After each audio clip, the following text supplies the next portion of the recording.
Hi friends, welcome to vibrant vision by MM. இன்றைக்கி நம்ம என்ன மாதிரி சில்க் த்ரெட் நெக்லஸ்ஸு வீட்டில் செய்ய போகிறோன்னு வாங்க காட்டுறேன். இன்றைக்கி நம்ம சில்க் த்ரெட்டில் நெக்லஸை மொபைல் சார்ஜர் ஒயர் இல்லாட்டி USB ஒயர் ஏதாவது ஒரு ஒயர் வீட்டில் வேஸ்ட்டாக நீங்கள் எந்த ஒயர் வச்சுருக்கீங்களோ அந்த ஒயரில் செஞ்சுக்கலாம். இது பேக் ரோப்பு, இது ஒயரு, அடுத்து ஃபெவிக்ரில், பிங்க் கலரில் சில்க் த்ரெட்டு, சிசரு.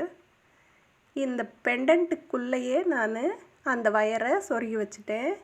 இன்னே நம்ம இந்த வயர் ஃபுல்லாக பேக் ரோப்புக்குள்ளே விட்டுட்டு இந்த வயரில் ஃபெவிக்ரில் தடவிட்டு அப்படியே நம்ம சில்க் த்ரெட்டாக சுற்ற போகிறோம். இந்த வயர் ஃபுல்லாக சுற்றி முடிச்சிட்டோம்னா அதே டிசைன் வந்துடும். வாங்க எப்படி டைட்டாக சுற்றுறதுன்னு வாங்க பார்க்கலாம். கொஞ்சம் கூட கேப் விடாமல் நல்லா டைட்டாக சுற்றுங்க. அவுந்து வராத அளவுக்கு சுற்றி முடிச்சிட்டோம்னா இந்த மாதிரி தான் இருக்கும். இப்படி ப்ளைனாக வேணும்னாலும் போட்டுக்கலாம், இல்லாட்டி நீங்கள் இந்த மாதிரி சக்கரி வச்சு டிசைன் பண்ணிக்கலாம். நாங்கள் இன்றைக்கி சக்கரி வச்சு டிசைன் பண்ணியிருக்கோம். இந்த டிசைன் உங்களுக்கு பிடிச்சிருந்துச்சுன்னா லைக் பண்ணுங்கள், ஷேர் பண்ணுங்கள், சப்ஸ்கிரைப் பண்ணுங்கள், மறக்காமல் கமெண்ட் பண்ணுங்கள் ஃப்ரெண்ட்ஸ். Thank you friends.